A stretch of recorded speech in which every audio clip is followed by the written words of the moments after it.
Hi everybody, Megan here.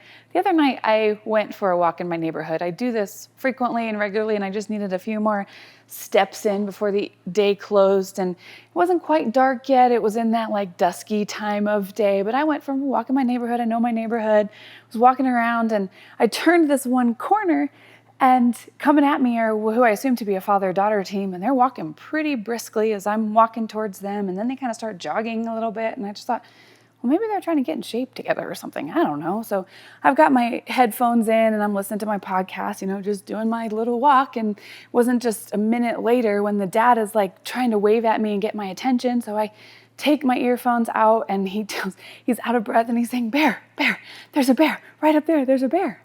And so instantly my palms get sweaty. I've got this churning in my stomach. My heart is beating very rapidly because I know that between me on this path, between me and my home, is a bear. Now, should I have criticized myself for my body's natural reaction to the thought of this apex predator in my way? Or is the issue fear itself, or what I chose to do in that moment with that fear? See, we're told countless times, hundreds of times in the Bible, to do not be afraid. But I'm confident that humans and humanity, we feel fear, and we feel it often. And is it always bad? So you can't tell me that Moses wasn't afraid when he had to go face to face with Pharaoh. And he had to tell him, hey, all this free labor that you have, you've got to let him go. You can't tell me that Moses, when he stood with his back to the Red Sea and in front of him is the Pharaoh's army coming after him, and he's addressing his people saying, we're going to cross this Red Sea. You can't tell me that he wasn't afraid, that his heart wasn't beating faster and that he didn't have some sweaty palms. You can't tell me that Joshua didn't experience fear and some anxiety when he knows that he's supposed to go and conquer the land, this promised land that God has given them. That would get your adrenaline pumping. You can't tell me that David, a small little shepherd boy, didn't feel some anxiety and fear when he's standing before a 9-foot-tall giant with only a slingshot and 5 smooth stones. Or what about Shadrach, Meshach, and Abednego when they defiantly refused to bow the knee to a false god or to a statue? They said, we will not. But we know that our God can save us, but even if he chooses not to, we're never going to bow. So you can't tell me that as they took those steps towards that fiery furnace, that their stomach wasn't roaring at them and that their palms weren't sweaty and their heart wasn't racing super fast. Or Daniel, when he knows that he's probably going to be this lion's dinner, that he didn't feel fear and anxiety. See, we are told numerous times to not be afraid. But I'm confident that these heroes of the faith, these heroes of the Bible, felt that body's natural response and reaction to fear and to those circumstances, just like we would. See, when I encountered that potential bear encounter in my neighborhood, I had a couple options. I could, one, choose to just ignore any fear that I was facing and choose to ignore and stuff that emotion down and just choose to go on my path, knowing that I could come face to face with a bear. I don't think that was very wise, and I don't think that's what the biblical authors did either. If they did, we wouldn't have passages like the beautiful Psalms where they're crying out to God, or Lamentations or Ecclesiastes. We wouldn't have these beautiful passages where it's wrestling with emotions if they just chose to ignore it. Or I could have chosen to let fear reign in me completely and just lay on the floor and lay on the ground and just say, okay, this is it. This is how I die. I'm going to get eaten by a bear in my own neighborhood 2 blocks from my house. I don't think that this is what the heroes of the faith did either. We wouldn't still be talking about them today if this is the route they had chosen. It's not what they chose to do.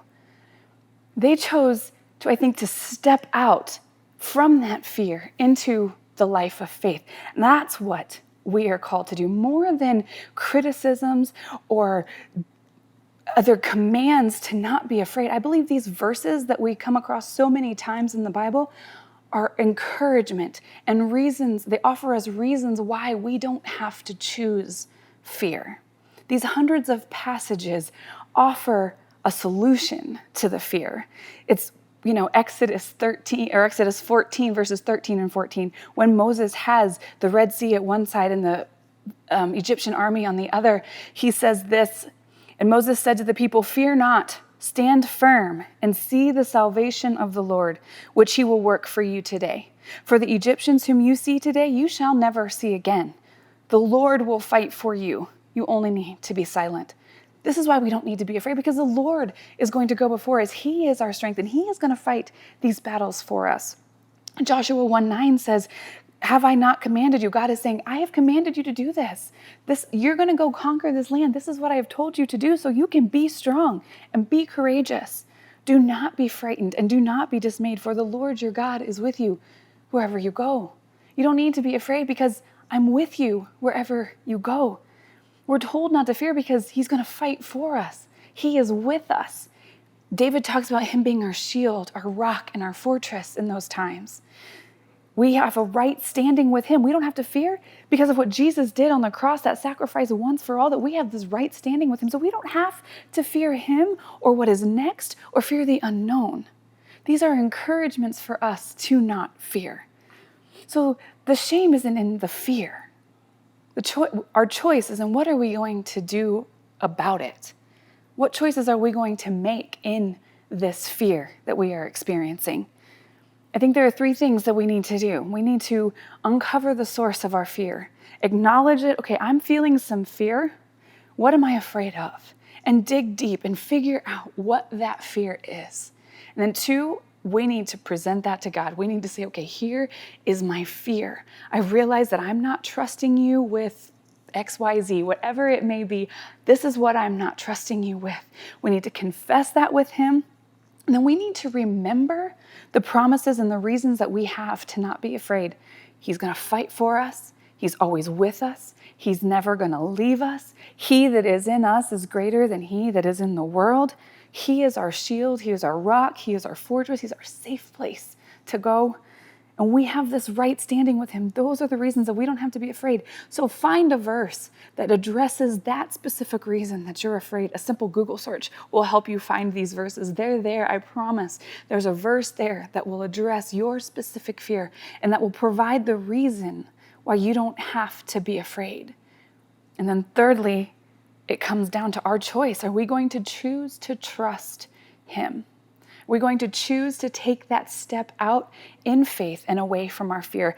1 Timothy 1:7 in the New Living Translation says, "For God has not given us a spirit of fear and timidity, but of power, of love, and of self-discipline." Living a life of faith is hard. It is choosing to trust in the unknown when we can't see what's in front of us. It's hard. I'm not going to lie. It's tough. But so is living a life of fear. Living a life of crippling fear where nothing can be done and nothing can be accomplished and we are just frozen is also hard. So we have to choose our hard. I have to daily choose the hard that I want, and I want to live that life of faith away from fear. So I'm going to choose the hard life of trust and faith over the hard life of frozen fear. So I think we need to stop shaming ourselves and others for feeling the fear, a body's natural response. We can't shame ourselves or those around us anymore, but we have to choose to step out in faith. And we're going to choose to step into the power that is his and that he has given us. We're going to choose to step in that. And we're going to choose to step in to the love that Christ has for us, knowing that we have this right standing with him. And we're going to choose the self-discipline of the life that we have, that we can choose. The self-control of trusting. We have this choice, this discipline choice of love. So we're going to choose to step away from fear and step in to him and the life that he has for us.